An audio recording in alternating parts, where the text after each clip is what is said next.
Good morning. Okay.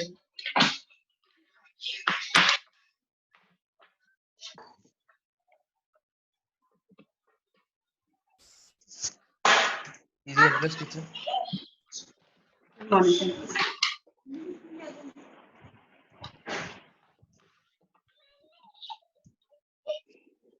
मैंने तो रे रखा सी। हाँ जी बच्चे।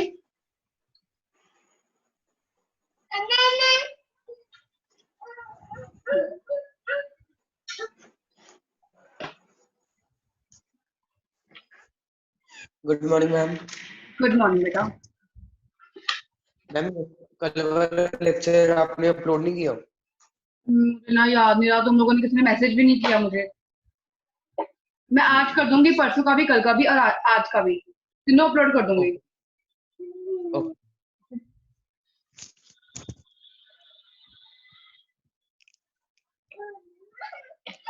चलेगा बाबा चलेगा।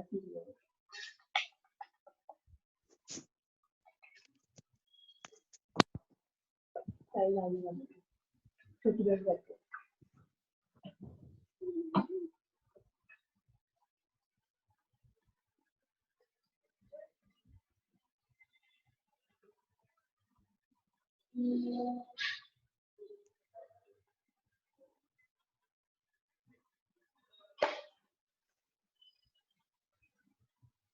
नहीं करे।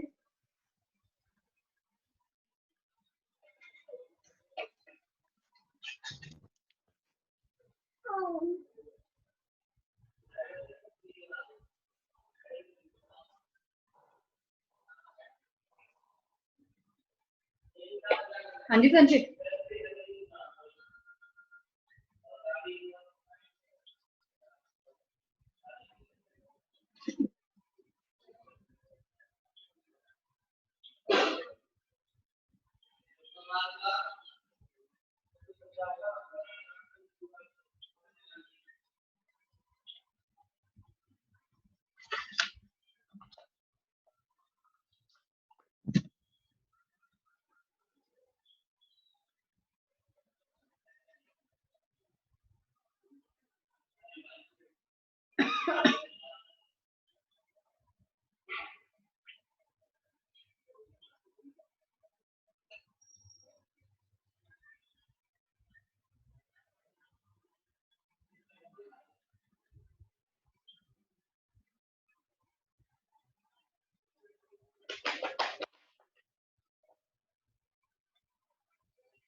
बाकी कहाँ रह गए हैं?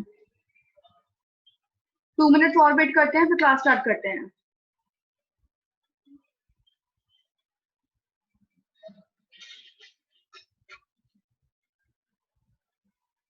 तो स्टार्ट कर लेते हैं। ओके, आगे हमने क्या करना है? हमने कल तक क्या किया? मॉडल्स किए, एक्सपेरिमेंट्स किए। कहता है after the failure of Rutherford model. अब रदरफोर्ड का मॉडल भी फेल हो गया ना, और रदरफोर्ड के मॉडल को फेल होने के बाद उसके फ्लॉज को ओवरकम करने के लिए अब कौन आता है? Niels Bohr. Niels Bohr was successful in giving the answers. ठीक है ना, वो सक्सेस हुआ रदरफोर्ड के जो गलतियां करी उसके जवाब देने का, उसके आंसर देने का नील बोहर करेक्ट हुआ। नील बोहर से पहले हम दो डेवलपमेंट्स करेंगे जो मेजर रोल है बोहर के मॉडल की। बोहर्स मॉडल करने से पहले हमने दो डेवलपमेंट्स करनी है कुछ। क्या डेवलपमेंट्स हैं? सबसे पहली बात हम आज करेंगे, वेरी इंपॉर्टेंट टॉपिक, एक तरह से यहां से आपका चैप्टर मेनली स्टार्ट हो जाता है basically, electro magnetic wave theory. क्या होती है इलेक्ट्रोमैग्नेटिक वेव थ्योरी, बता सकते हैं कोई? बेसिकली ये थ्योरी हमें दी थी मैक्सवेल ने। बेसिकली ये थ्योरी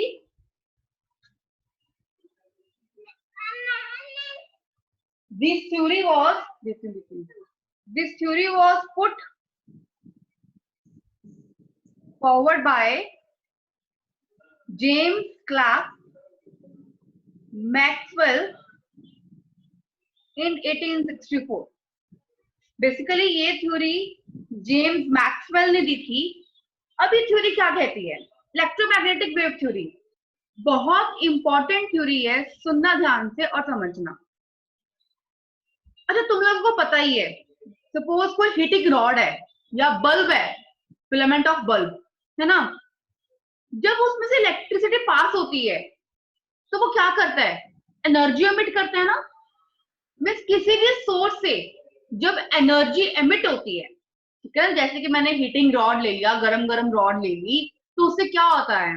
एनर्जी निकलती है ना उस रॉड में से, है ना। तो किसी भी सोर्स में से जब एनर्जी एमिट होती है कॉन्टिन्यूसली फॉर्म, एंड कॉन्टिन्यूसली वो रेडिएशंस देती है इन द फॉर्म ऑफ रेडिएशन, तो उसे कहते हैं हम रेडिएंट एनर्जी।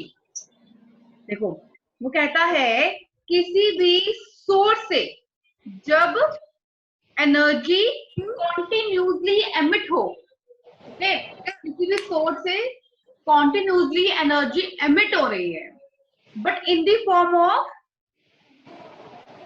रेडिएशन, लाइक ऐसे in the form of radiation जो एनर्जी एमिट हो रही है, तो उससे हम कहते हैं रेडिएंट एनर्जी। क्या कहते हैं उसको? Radiant energy. कहते हैं जो ये रेडिएशंस हैं, ये रेडिएशंस क्या कंसिस्ट करता है? इन रेडिएशन के अंदर क्या चीजें होती हैं? कहते हैं इस रेडिएशन के अंदर दो चीजें होती हैं, electric field and magnetic field. मैं लिखवा दूंगी ये, कोई बात नहीं, अभी अभी तो सुन लो क्या कह रही हूं मैं। कहता है इस रेडिएशन में दो चीजें होती हैं, electric field and magnetic field, जो दोनों आपस में क्या होती हैं? Perpendicular to each other. Basically electromagnetic wave theory क्या कहती है? इलेक्ट्रोमैग्नेटिक वेव थ्योरी कहती है किसी भी सोर्स से जो एनर्जी एमिट होती है कॉन्टिन्यूसली, वहां से रेडिएशंस निकलती हैं, और उन रेडिएशंस में दो चीजें होती हैं, electric field and magnetic field, जो दोनों आपस में परपेंडिकुलर होती हैं। तो बेसिकली वो ये कहना चाहता है इलेक्ट्रोमैग्नेटिक वेव थ्योरी, वेव का मतलब क्या है यहाँ पर कि उसकी नेचर क्या है? वेव का मतलब ये है कि उसमें कोई मटेरियल मीडियम नहीं होता। मटेरियल मीडियम मतलब कि इलेक्ट्रॉन्स प्रोटॉन्स नहीं होते। एग्जाम्पल, अब जैसे कि सन से रेज आ रही है ना, अब सन से हमें रेज मिल रही हैं, क्या जो रेज आ रही हैं उनमें कुछ इलेक्ट्रॉन्स प्रोटॉन्स हैं या नहीं है? जो सन से हमें रेज मिल रही हैं, टेल मी, उसमें कुछ मटेरियल मीडियम है या नहीं है? बताओ, जो सन से हमें रेज मिलती हैं उसमें इलेक्ट्रॉन्स वगैरह होते हैं कि नहीं होते हैं? नो मैम, ऑब्वियसली नॉट ना। अगर होंगे तो पता नहीं क्या कुछ हो जाएगा। तो बेसिकली इसे कहते हैं वेव थ्योरी। वेव थ्योरी मतलब कि जहां पर इलेक्ट्रॉन्स प्रेजेंट नहीं है, कोई मटेरियल मीडियम नहीं होता, बेसिकली वो इलेक्ट्रिक फील्ड और मैग्नेटिक फील्ड कंपोनेंट्स पर डिपेंड करता है। That is called electromagnetic wave theory. समझ में आई? दोबारा पढ़ते हैं एक बार, देखो क्या कहता है ये थ्योरी। कहता है एनर्जी एमिट हो रही है किसी भी सोर्स से, लाइक हीटेड रॉड या filament of bulb, through which electric current is passed. Continuously energy emit हो रही है इन द फॉर्म ऑफ रेडिएशन, उसे हम बोलते हैं रेडिएंट एनर्जी। लेकिन इन रेडिएशंस में क्या होता है, इलेक्ट्रिक फील्ड और मैग्नेटिक फील्ड जो परपेंडिकुलर होती है एक दूसरे के, लाइक दिस डायग्राम देखो ये वाला, एक वेव ये है हमारे पास, तो दूसरी वेव ऐसी है दिख रही है, इट मीन्स ये आपस में क्या है, परपेंडिकुलर टू ईच अदर। ये वाली वेव कौन सी है, इलेक्ट्रिक फील्ड कंपोनेंट, ये वाली वेव कौन सी है, magnetic field component, and both are perpendicular to each other. आई बात समझ? हुनर, अमर, सक्षम, सुहेल, क्लियर? Yes sir. ठीक है, तो वही कहता है वो, कहता है इसी रेडिएशंस को हम क्या बोलते हैं, वेव करेक्टर। अब वेव करेक्टर बोल रहे हैं तो हमें पता होना चाहिए कि कितनी स्पीड से इसकी लाइट भागती है। स्पीड ऑफ लाइट क्या होती है, वेलोसिटी ऑफ लाइट आपको पता होना चाहिए, 3 into 10⁸ मीटर पर सेकेंड। कितनी होती है, 3 into 10⁸ मीटर पर सेकेंड। कहता है इन्हीं करेक्टरिस्टिक्स के कारण इन्हें हम कहते हैं इलेक्ट्रोमैग्नेटिक वेव्स। ठीक है, इन वेव्स में कोई मटेरियल मीडियम नहीं होता। जैसे कि एग्जांपल लिया हमने यही, rays from the sun reaches through space which is a non material medium. Clear यहां तक? इलेक्ट्रोमैग्नेटिक वेव थ्योरी क्या होती है, लिखो इसको, राइट डाउन क्विकली, फटाफट लिखो इसको।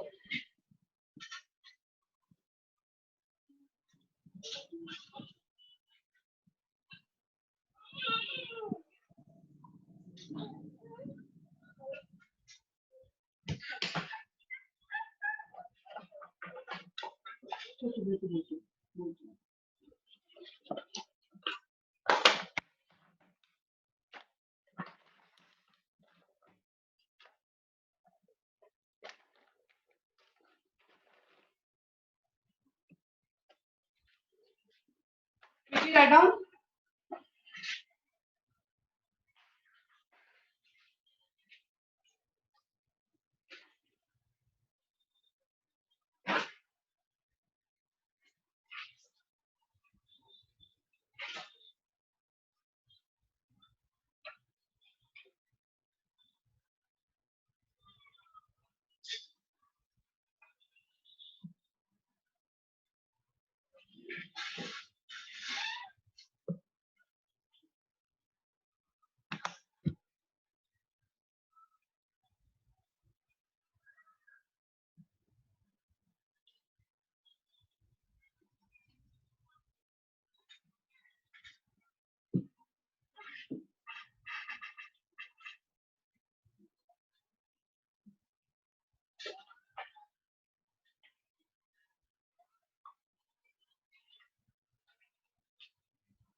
डन बच्चों?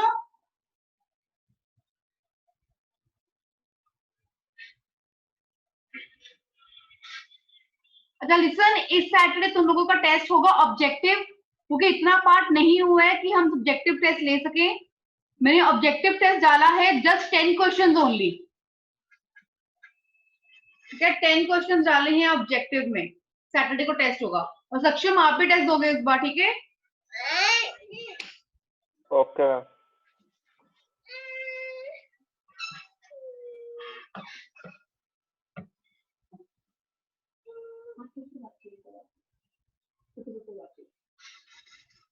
लिख लिया यहां तक, ड्रॉन?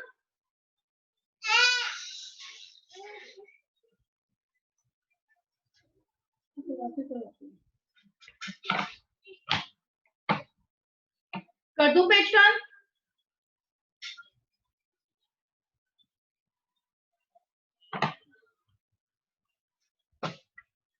देखो आगे। यस। हाँ, यही रेडिएशन क्या है, वेव वेक्टर शो करती हैं एंड वेलोसिटी कितनी है, इतनी है।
आगे कुछ इंपॉर्टेंट कैरेक्टरिस्टिक्स हैं इस वेव के।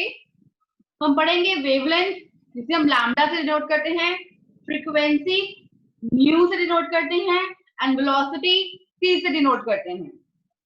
तो हम इनके बारे में पढ़ेंगे कि क्या होता है wavelength, frequency, velocity. Write down some important characteristics of a wave.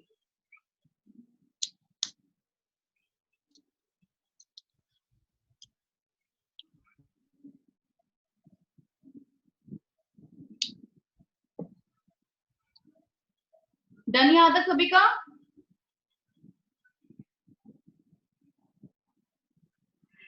Yes. Okay, अब वेव कैसी होती है, पता है हमें कैसी होती है वेव?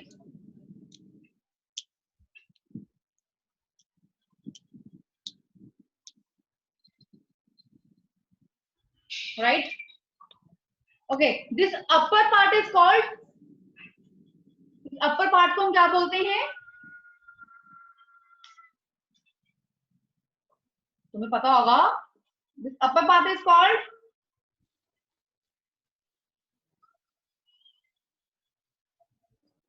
क्रेस्ट और this part is called trough.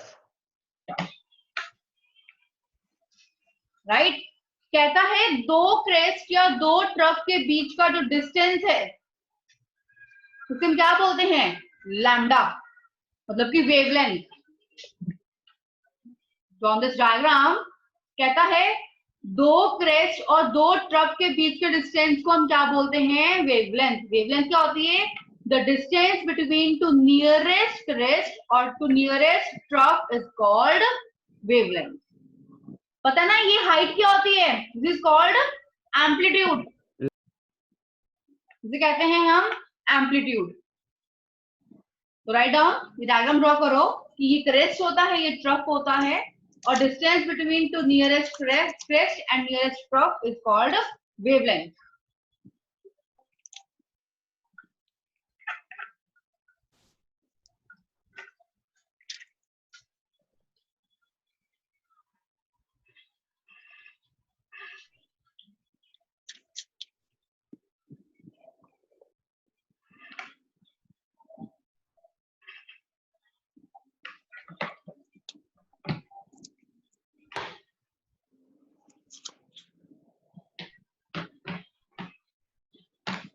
Wavelength को डिनोट किससे करते हैं?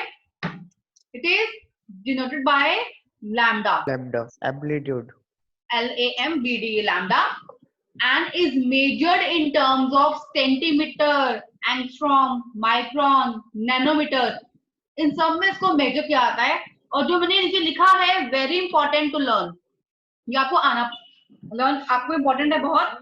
1 angstrom is equal to 10 raised to power minus 10 meter और 10 raised to power minus 8 centimetre.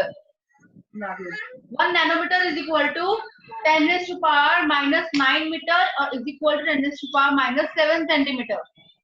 1 picometer, PM is 1 picometer is equal to 10 raised to power minus 12 meter or 10 raised to power minus 10 centimeter. ये आपको conversion आनी चाहिए, याद होनी चाहिए. तो this is your about wavelength. Wavelength क्या है? दो क्रेस्ट और दो ट्रफ के बीच का डिस्टेंस डिनोट करते हैं लैम्डा में और उसे मेजर करते हैं आर्मस्ट्रॉन्ग, नैनोमीटर, सेंटीमीटर एक्सेट्रा.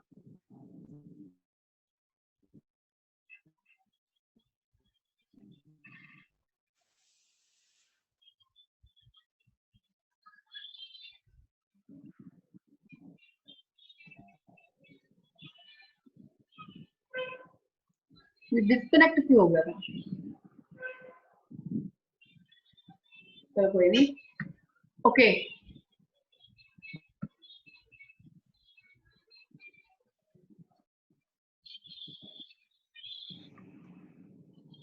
हाँ जी, ठीक, डन यहां तक. नेक्स्ट सेकंड है हमारे पास फ्रीक्वेंसी.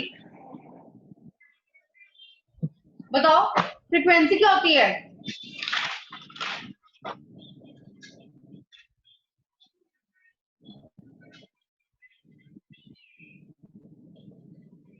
हाँ जी, फ्रीक्वेंसी क्या होती है? Number of oscillations per second. Number of Oscillations per second. Number of waves पर सेकंड. बिल्कुल सही. कहता है एक सेकंड में पर सेकंड में कितनी वेव्स ट्रेवल कर सकती हैं. पर सेकंड में कितनी वेव्स ट्रेवल कर सकती हैं, that is called frequency. Frequency को डिनोट करते हैं न्यू, NU. बेसिकली फ्रीक्वेंसी क्या है? It is determined as the number of waves which pass through a point in 1 second. ठीक है ना? एक सेकंड में कितनी वेव्स ट्रेवल करती हैं उसे हम बोलते हैं फ्रीक्वेंसी.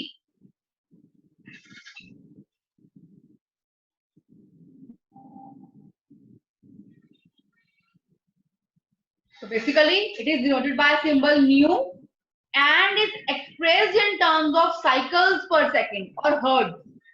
फ्रीक्वेंसी को हम हर्ट्ज में मेजर करते हैं. ठीक है, तो यहां पर फॉर्मूला बनता है फ्रीक्वेंसी का, nu is equal to c by lambda. C क्या है? Speed of light, which is equal to 3 into 10⁸ metre per second.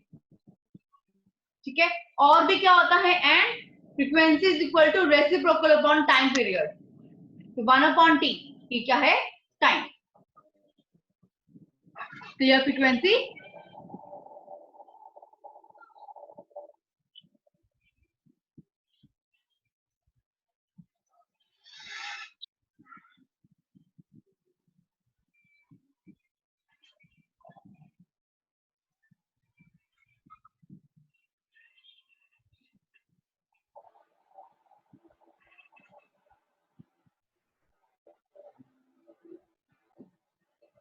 Next velocity क्या होगी? स्पीड क्या होता है? Distance upon time. वही वेलोसिटी है, कितना डिस्टेंस कवर करेगी वो एक सेकंड में, दैट इज कॉल्ड वेलोसिटी. ये सब आपने किया हुआ है ऑलरेडी. वेलोसिटी को डिनोट करते हैं हम c से. All electromagnetic waves travel with same velocity 3 into 10⁸ meter per second. Value learn होनी चाहिए. ठीक है, 3 into 10⁸ metre per second.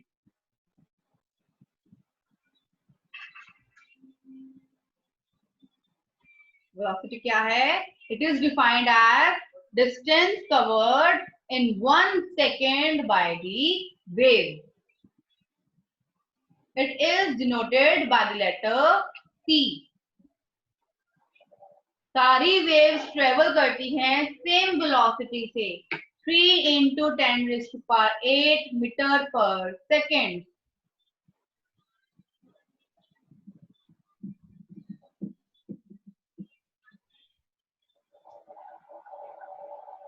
Done बच्चों?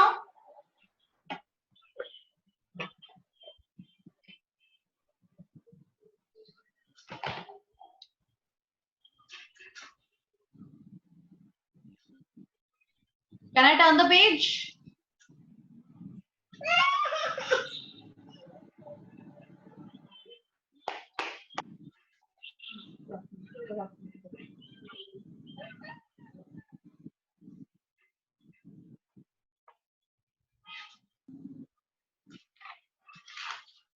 Next term is wave number.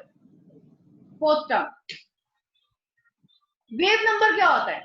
जैसे फ्रीक्वेंसी होती है ना कि हम पर सेकंड में कितनी वेव्स ट्रेवल कर सकते हैं, सिमिलरली वेव नंबर कि पर सेंटीमीटर में हम कितनी वेव्स ट्रेवल कर सकते हैं, that is called wave number. Wave number is also the reciprocal of wavelength. Wave number क्या है? This is the reciprocal of wavelength, that is कितनी वेवलेंथ ट्रेवल करती हैं पर सेंटीमीटर. वेव नंबर को हम डिनोट करते हैं न्यू बार. तो न्यू बार क्या हुआ? 1/लैम्डा. लैम्डा क्या होता है? सेंटीमीटर. तो न्यू बार क्या होगा? सेंटीमीटर इनवर्स और मीटर इनवर्स. कि पर सेंटीमीटर में कितनी वेव ट्रेवल करती हैं, that is called wave number.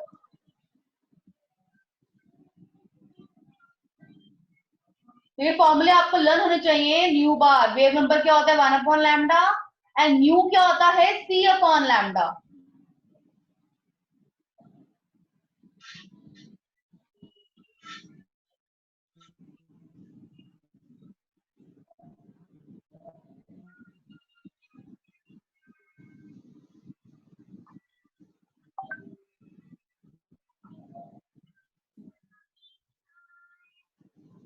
Next, amplitude क्या होता है? एम्पलीट्यूड कहते हैं क्रेस्ट की हाइट और ट्रफ का डेप्थ, उसे हम क्या बोलते हैं? एम्पलीट्यूड. एम्पलीट्यूड क्या होता है? It is defined as height of the crest और depth of the trough. It is denoted by capital A और स्मॉल ए, और इसको हम मेजर करते हैं लेंथ की यूनिट्स में. It is expressed in the units of length. उसे कहते हैं हम amplitude.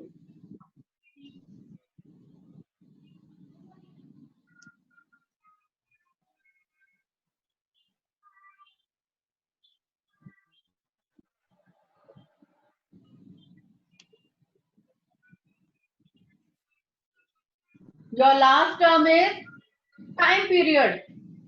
Obviously we know that time period क्या होता है कि एक सर्कल कब कंप्लीट हो रहा है ना. ठीक है. Time taken by the wave for one complete cycle और वाइब्रेशन, उसे कहते हैं हम time period. It is denoted by capital T. कितना टाइम एक वेव को कंप्लीट करने को मिल रहा है, that is called time period. Formula frequency क्या होती है? 1/T. T क्या होगा? 1/20 और न्यू.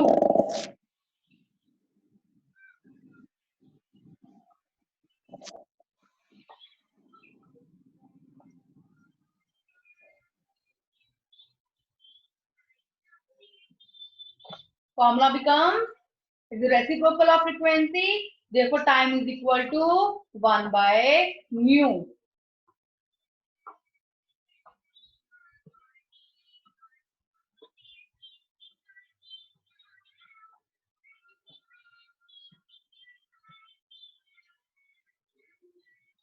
हाँ जी बच्चों, क्लियर टर्म सारी. एक बार रिवाइज करते हैं टर्म्स हम एक बार. हमने क्या किया टर्म्स में? सबसे पहले हमने करी वेवलेंथ. वेवलेंथ क्या होती है? बताओ वेवलेंथ क्या होती है? यस अमर, वेवलेंथ क्या होती है?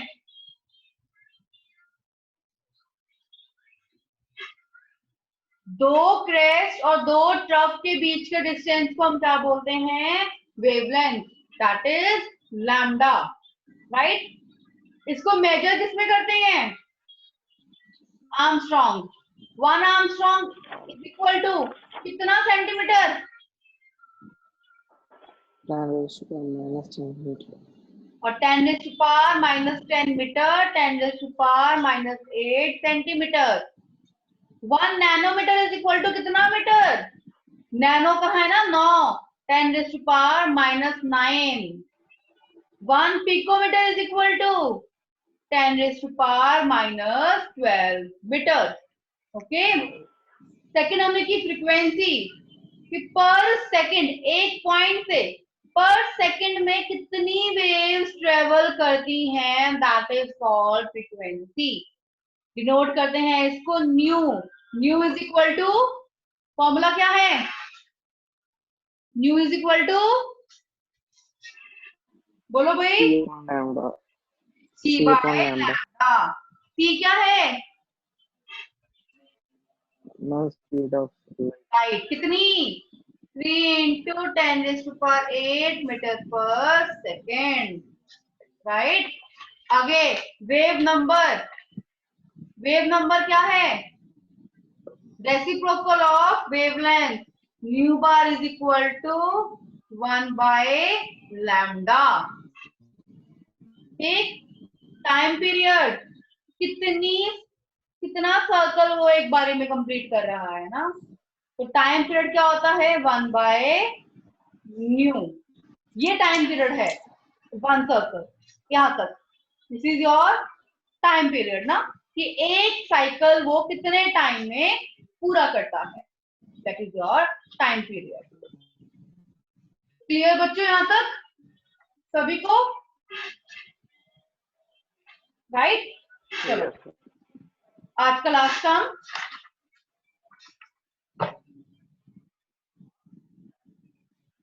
Electromagnetic spectrum.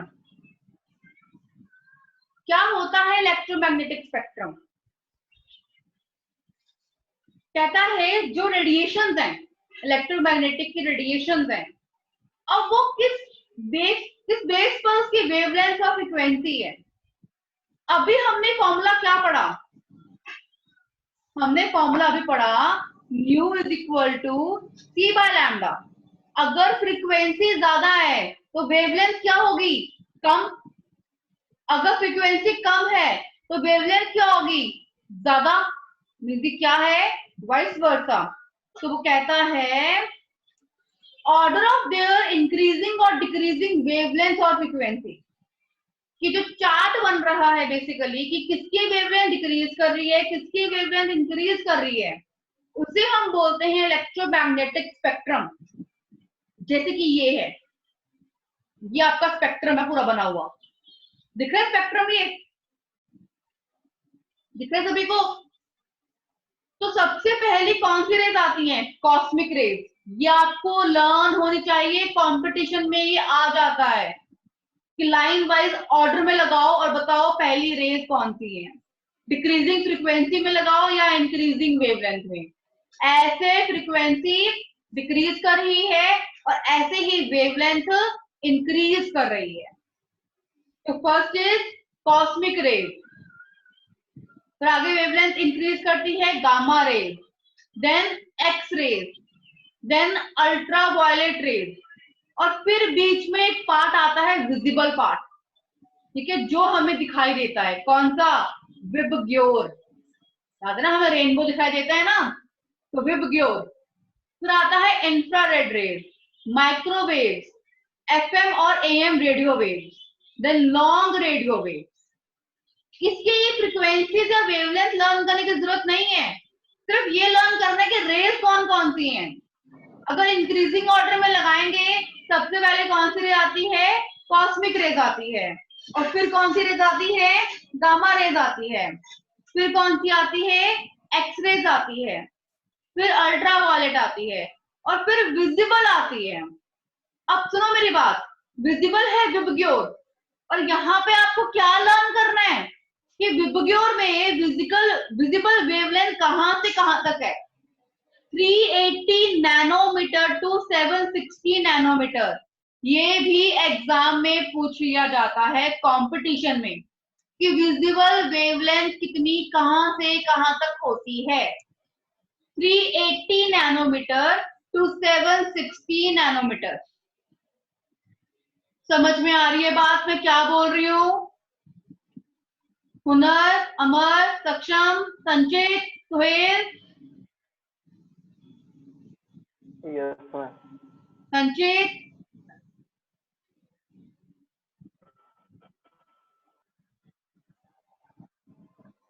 हुनर, Yes, ma'am. क्लियर क्या बोला मैंने? Yes, ma'am. ठीक है ना। बेसिकली स्पेक्ट्रम क्या बताता है? फ्रीक्वेंसी बताता है और वेवलेंथ बताता है इंक्रीजिंग और डिक्रीजिंग ऑर्डर में। तो बेसिकली ये ऑर्डर है हमारे पास। हमें हमेशा लर्न होना चाहिए कि विजिबल वेवलेंथ कहां से कहां होती है। 380 नैनोमीटर टू 760 नैनोमीटर। आप इस पेज का स्क्रीनशॉट खींच लो, बाद में आराम से इसको कॉपीज पे ड्रॉ करना है। इलेक्ट्रोमैग्नेटिक स्पेक्ट्रम से इसको खींच लो स्क्रीनशॉट, बाद में बैठ के आराम से इसको ड्रॉ करना। अब इट मीन्स वो क्या कहना चाहता है, एक और बात। सबसे पहले क्या आता है यहाँ पे? वॉयलेट। इट मीन्स वॉयलेट की फ्रीक्वेंसी क्या है? सबसे ज्यादा, और रेड की फ्रीक्वेंसी सबसे कम। इट मीन्स और वेवलेंथ है, वेवलेंथ रेड की सबसे ज्यादा होती है और वॉयलेट की कम। और जिसकी वेवलेंथ ज्यादा होती है वही काम का है ना, तभी तो हम कहते हैं रेड लाइट लगती है, क्योंकि रेड लाइट जो है वो दूर से नजर आती है। रेड लाइट क्योंकि उसकी वेवलेंथ बहुत ज्यादा होती है, विजिबल होती है, बहुत दूर से विजिबल होती है। ठीक है, तो रेड की वेवलेंथ ज्यादा होती है, वॉयलेट की वेवलेंथ सबसे कम होती है। Clear all of you? Screenshot ले लिया? Yes, ma'am. चलो आज का लेक्चर यहीं पे ओवर करते हैं। मैम लेक्चर सेंड करोगे रिकॉर्डेड? हाँ, तुमने मैं कल भी सेंड नहीं किया, मैं भूल गई। आज सारे सेंड करूंगी कल मैं तक। कल वाला भी नहीं किया आपने। हाँ हाँ, बच्चा सेंड करूंगी मैं। ठीक है।